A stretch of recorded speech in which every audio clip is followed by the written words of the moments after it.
LinkedIn. Welcome to another edition of Legal Content Chat.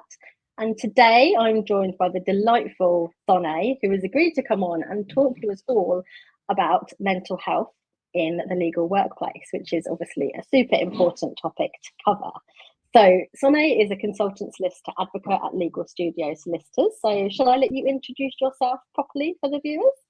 Yeah, thank you. It's great to be here. Like you mentioned, I'm a consultant solicitor advocate with Legal Studios. I'm self-employed. I've been an advocate for mental health and neurodiversity in the law, and volunteer with Law Care, which is a mental health charity for the legal profession. And I've recently qualified as a certified ADHD coach as well. Wow, you've been a busy lady.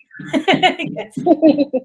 And I know that back in January this year, you were shortlisted for a Call Award, Rising Star, small to medium practice award in the Women and Diversity in Law Awards. So tell us a little bit about what that was all about.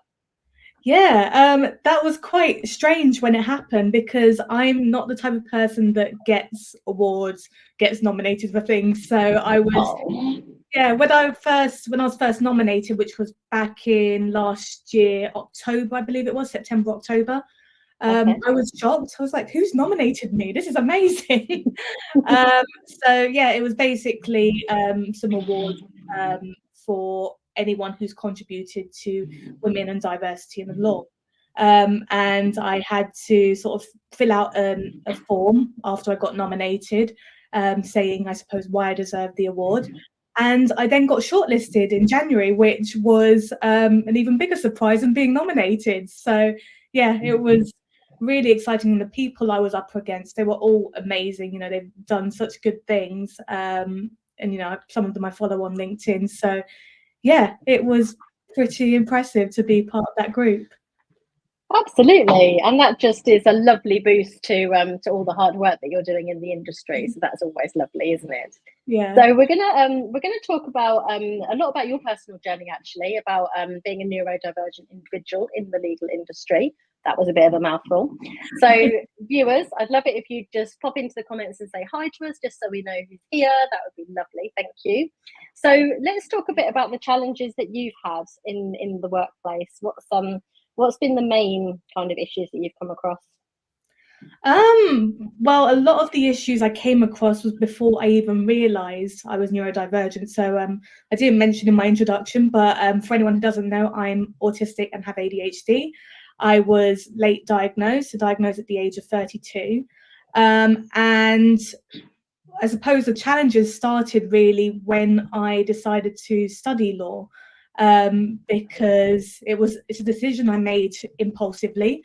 You know, initially I wanted to be a doctor, I wanted to be a dentist, I wanted to be all sorts. And then I thought, hang on, I'm going to study law. I want to be a lawyer and help people. So from there is when I started to feel out of place when I went to university. So before going to university, I was told I wouldn't get into law school because I just wasn't smart enough. I wasn't the right type to get into law school. And then once I was there, it was like everyone knew what they were doing. They knew how to get jobs, going for vacation schemes, training contracts. And I was there thinking, I don't know. I just want to help people, as cliched as it sounds.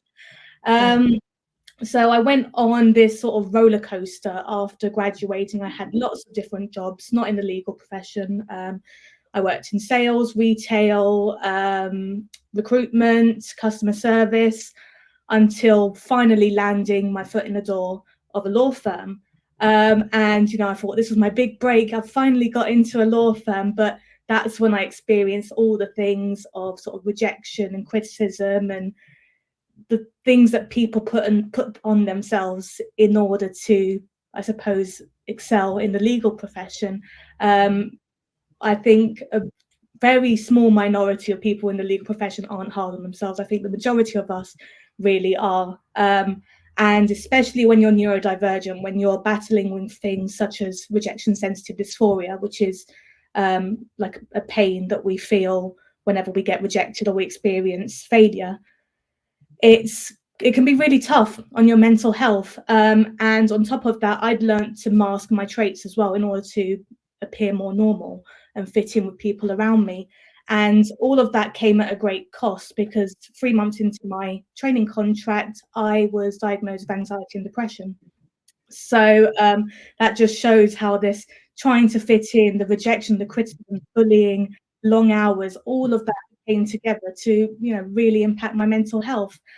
And it was only until I got my diagnosis of autism and ADHD that I started to realize what I needed. I needed more flexibility, I needed more autonomy, I needed a bit more support, that then I was able to work with that and feel a lot better. Absolutely. So these measures that you put in place to be able to work in that kind of environment, were they measures that you'd put in, or was that kind of some outside help that you'd had at that stage?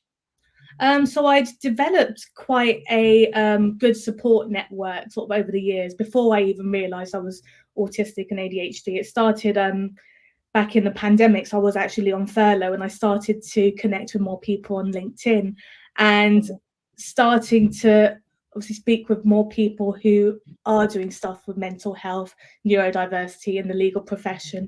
And I suppose that was one of the things I put in place, having that support network that could really sort of coach me through. And then the other thing I did was I impulsively decided I was going to leave my job and become self-employed.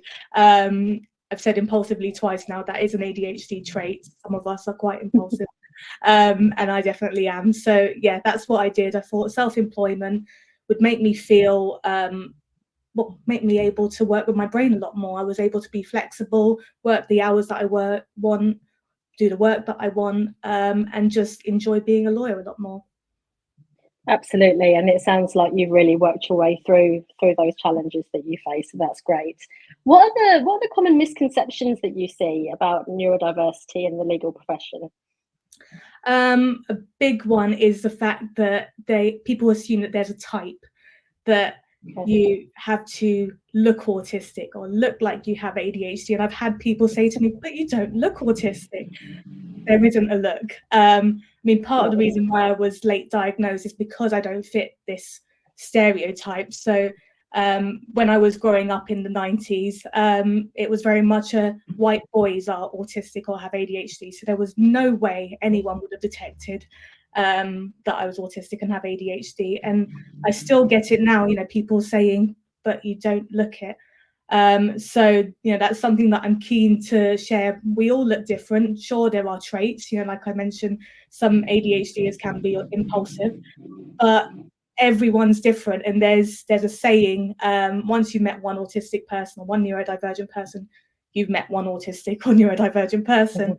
And that's literally it. So I think it's important, if someone shares, I'm neurodivergent and this is what I need, that people listen and provide that supportive environment, rather than just saying, but are you sure, or you don't look it. Another sort of misconception I've seen is that when people are asking for adjustments, reasonable adjustments, it's because they want some kind of advantage over neurotypical people. And that's not the case either. Reasonable adjustments are just being able to give us the same opportunities as neurotypical people, so people who aren't neurodivergent.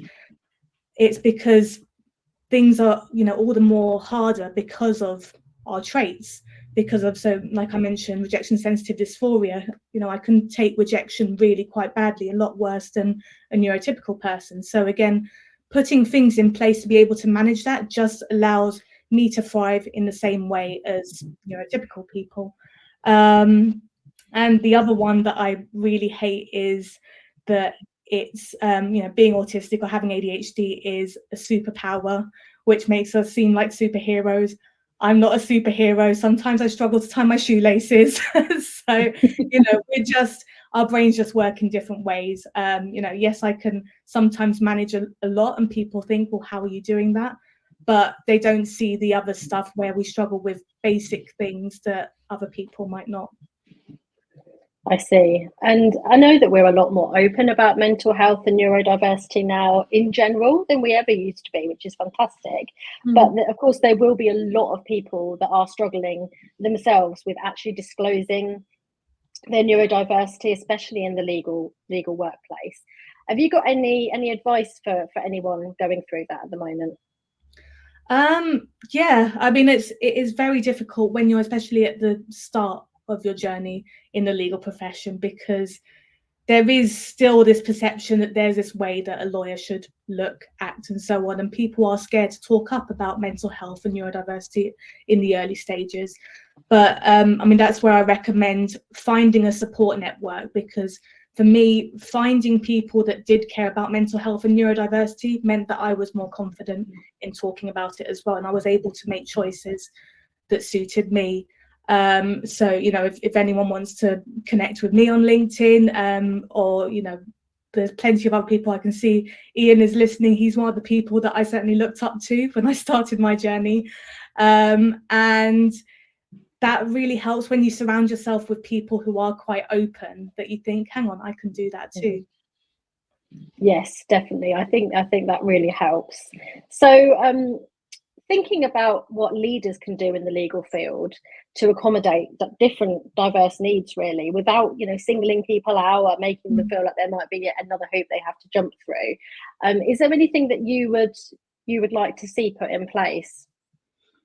Yeah, something that I suggest a lot is what's called a working with me document. I did see this somewhere that an organisation I volunteered with, they had everyone complete it. And it's, you know, talking about what motivates you, what demotivates you, how you work best, or what you're good at. And it's something that everyone in a workplace can complete. So you're not singling out certain people or relying on people to come forward to say what they need. It's for everyone. And I think if I'd, you know, had one of those, you know, before I was even diagnosed, I still would have said what works for me without even knowing how my brain worked. So, you know, there's going to be a lot of people who are undiagnosed because of the difficulties of getting a diagnosis. If we have something in place where people can just say how they work best, then they'll get the support anyway, even without that medical diagnosis. Yeah, I think that's a really valuable thing, isn't it? I mean, we're all different, whether we're, you know, neurodivergent or typical. And like, for instance, I work better in the afternoon, but people will vary so much, and there'll be periods of the day where I can really concentrate on deep work, and other times of the day, because I know what works best for me, I just won't be able to do that. So I just don't bother, and I park it, and I might, I don't know, create some social media posts or something like that, rather than go in heavy on a huge white paper. So yeah. I think for anybody in the workplace, if we do all have these documents, I think that's a really valuable resource, and then it means employers are getting the best out of their staff as well, and working at the optimal times, aren't they? Well, exactly, and that's the thing. Like you mentioned, it's not just helping neurodivergent people. You know, there are people who, say, for example, have caring responsibilities as well. You know, you're covering everyone and ensuring a much more diverse workforce by being able to support people in the ways they need supporting. Yes. We've just had a question from Zara. She's asked us, is there a danger that if you diagnose / put yourself in a box, that you will play out the characteristics of meeting such traits? I certainly haven't found that myself. So, I mean, I do find when people talk about the superpower trope, that almost feels like something that I need to match up to. Oh, I need to be amazing and do a million different things because, you know, I have a superpower. But at the same time, I know how my brain works. And so if I can't do all the things, then I'm not going to. And I guess for me, you know, having that diagnosis or even having that awareness of how my brain works just meant I was more I was more comfortable. I was reading the comment at the same time. I was more comfortable with the traits that I had, and I was able to show them rather than keep them hidden, which is what I've done my whole life. Yes, because I suppose if you believe in this whole superpower nonsense, that's adding yet more pressure onto your plate to behave in a certain way. I mean, we've all seen old films like Rain Man, you know, and that's really not the case, that you're an absolute genius underneath and you can do all these mental arithmetic, you know, everything. It's just, there's a lot of hype, isn't there, about what it's really like. And that's why it's so valuable to have somebody like yourself on here to really talk about your experiences and your challenges and get the real point of view across, for sure. Yeah, definitely. I mean, so I did a TEDx talk recently, and my start of that was literally showing some of these stereotypes, you know, Sheldon from Big Bang Theory, for example, Einstein. And, you know, that's the stereotypes. That's what people think when they think autistic or ADHD. And then I showed a picture of myself where I was in front of the US Supreme Court, but pointing at a lamppost instead of pointing at the actual court because I couldn't get the point right. And, you know, that's just showing how I'm not this sort of superhuman, you know, I'm just me. But, you know, now knowing about how my brain works, and I'm a lot more comfortable with, I suppose, the ways that make me different to neurotypicals. That's right. And is there a specific role that you see technology might play in supporting neurodiversity in the legal sector? Yeah, definitely. I know that there's certainly a lot of neurodivergent people have really taken to AI, ChatGPT, because it can, I suppose, play the roles that, say, for example, ADHDers don't find interesting. So, you know, a key trait of ADHD is having an interest-based nervous system. So when we find something interesting, then, you know, great, we can focus on it to the exclusion of everything else. If we don't find it interesting, which is usually stuff like admin tasks, then we're not going to do it, or housework as well. It just gets left. So I think AI can really play a key role in being able to do the tasks that we're not interested in, so that we can focus on the things that our brain really is good at. So like the creative, innovative thinking, you know, thinking of certain ways of doing things that people might not. Yes, and I was just going to ask you, actually, that leads us nicely on to the next question, really, which is about any experiences that you've had in the workplace where being neurodivergent has actually enhance the growth of the firm or a particular service that you're giving to a client. And I guess that's where you say that absolute focus, if you have that interest on that task, means that is a really valuable skill to have, isn't it, when you're not distracted like many other people when you're doing those kind of tasks. Oh yeah, absolutely. And it's a sort of different way of looking at problems as well. You know, I like to do things, you know, that's different to, I suppose, the traditional way of working. So, you know, I don't like using hourly rates, the chargeable hour, for example.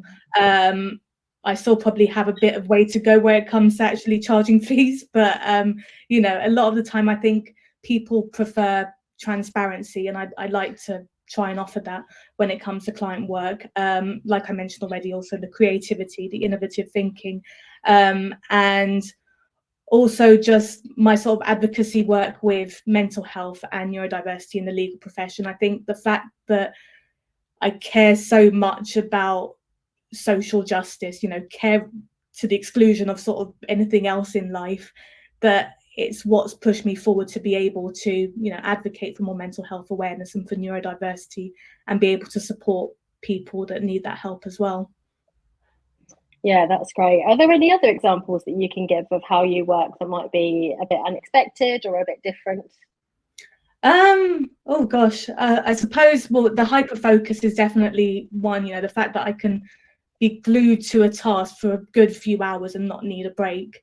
That's probably definitely a way of working. And I think the fact that I have lots of different roles as well. So I'm not just a lawyer. I am an ADHD coach as well. I do speaking events. I've got a podcast. So all of these sort of different things that I'm doing is probably because of how my brain works. I'm able to be interested in lots of different tasks and be able to do them as well. Yes, that's right. Speaking of podcasts, once we are done with this LinkedIn Live today, I will repurpose it and add it to my podcast. So I'll share that with you later, and you can share it with your viewers as well, Sonay, and perhaps do that. So that's great. Oh, we've had a lovely comment from Catherine who said this is so interesting. Thank you.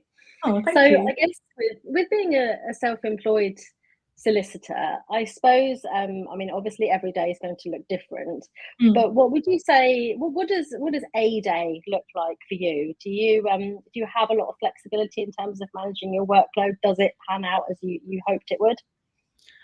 Yeah, I'm pretty flexible. So I mean, I still try and stick to the 9 to 5, 9 to 6 times, because that's so ingrained in my mind, that that's the way to work. But, you know, I have examples of where once I just randomly woke up at 5 a.m. and instead of just forcing myself back to sleep because I knew I had a long day of work ahead, I got up at 5 a.m., did some drafting, and then knew I could take a break later on. And, you know, sometimes if my brain's just not functioning, I will, you know, switch off and relax, because there's no point forcing my brain to work if it's not going to work. I'll just get more tired. And yeah, I suppose my typical day, I don't really have one. It's more a case of what is there to do / what am I interested in doing. So, you know, there might be the usual legal work, or going on LinkedIn, or today I've just got a day full of events. So I'm either sort of watching webinars, or I'm doing a webinar, I'm doing this LinkedIn live. So that's pretty much going to be my day. I probably won't get any other work done. But yeah, it's just a case of what there is to do, and what I'm interested in is how my day is pretty much structured. Yeah, okay. And what about working at Legal Studio? Are there any other neurodivergents that work there? Or have you got, how many are in your team anyway, out of interest? Well, I don't know how many people there are in Legal Studio. I haven't counted. Ian can share because he's here. But you know, I keep mentioning Ian, but he's very openly autistic, and he's the CEO of the firm. So that's the main reason why I joined Legal Studio, because I knew that it was going to be very neuro inclusive, because, you know, there's someone at the head of the firm who probably understands neurodiversity a lot more than I do, because I've come to it obviously late. So yeah, I think that was certainly the reason why I joined. But as for how many of us there are, I don't know. Right, come on, Ian, you need to help us out. You need to drop us a number in the box, please, because we're floundering here. Sorry, Ian. Yeah, we put you on the spot, Ian. Come on, let us know. Tell us all. So what was I going to ask you next? There was another thing that was on the tip of my tongue there about being an ADHD. That's what I was going to say. So 27. Thank you, Ian. He's come in with the answer to us. Lovely. Great stuff. So what I was going to ask you is, you sound very, very clued up on being neurodivergent. And because you were diagnosed fairly recently, is it something that you've literally thrown yourself into? You wanted to find out as much as possible? Because I think that's what I would be like, for sure. Yeah, pretty much. You know, again, it's that interest-based nervous system and that hyper focus. So literally, I mean, we've got a joke about it at home. My husband says that my special interest is me and my brain, which sounds but I initially self-diagnosed and then went through assessments and got medically diagnosed. Ever since that first sort of self-diagnosis or awareness that I was autistic and had ADHD, that's all I've been focusing on, learning a lot more about it, trying to help people as well who were neurodivergent and not as, you know, outspoken as I can be, you know, and that's why I did the coaching course, and to become a certified coach, again, to help people so that they don't have the struggles that I had. So yeah, I think there isn't a day that goes by that I don't speak about something to do with neurodiversity. That's great. I love your husband's comment. That's a little bit savage, isn't it? Yeah, he's lovely, isn't he? Yeah. Well, I guess if anybody can get away with it, he can. So have you got any other plans to, I don't know, expand your coaching certifications or anything else for the future for you to spread the word? I guess I'm just going to sort of see how things go. So I've, like I said, only literally recently got the certification for an ADHD coach. So I've actually joined ADHD Works as an in-house coach as well. So they're the people who also coached me, and then I got the training through them, and now I'm a coach with them as well. So I'll see how that goes. And yeah, obviously building my legal practice as well in my very neurodivergent way. And yeah, see how things go. Oh, that's brilliant.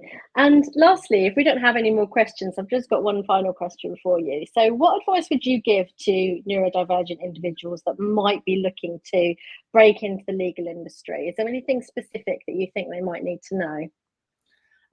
Yeah, just build your support network of people who are, you know, very openly neurodivergent in the profession, and look for those firms that really are doing something to support it, you know, not just a sort of window dressing that you sometimes get, but actually really trying to make the profession more neuro inclusive. That's brilliant. So we have we do have a question actually. So Catherine's told us that she's an ADHD coach, and she encourages people to be open around diversity in the interview stages, so they know that their environment will help them thrive and make them feel that there are potential adjustments that they can make if needed. Have you got any more tips on how to help them? That's a really good one actually, isn't it? Start as you mean to go on, for sure. Yeah. To be honest, when it comes to nerves, just be really positive and supportive, you know, show that you do actually care, you're not just saying it. I think that's what helped me, having people that understand and care made me feel more comfortable about being myself as well. Yeah, so that comes down to a company culture, really, doesn't it? Which is something that's a phrase that's banged on about a lot, that, you know, doesn't actually mean free fruit in the workplace on a Friday. You know, it's a lot more than that. And from your experience, that works best, I'm assuming, from the top down. It's an approach that everybody in the firm follows. Yes, absolutely. Yeah, lovely. Thank you. Well, if we haven't got any more questions, I think we will wrap up. But this has been such a lovely, insightful chat, a bit different from what I usually do, which has been really great. And hopefully we've got some people listening or watching that have got some really good value from this, and some support. So yeah, feel free to reach out to Sonay. She is always around on LinkedIn. I say always around. You're often around, aren't you? I am, pretty much. Yeah. So yes, I'm sure it'd be absolutely fine to drop her a message of any support that you might need. And thank you for joining today. We really appreciate it. I hope you have a lovely rest of your day. Bye now. Bye.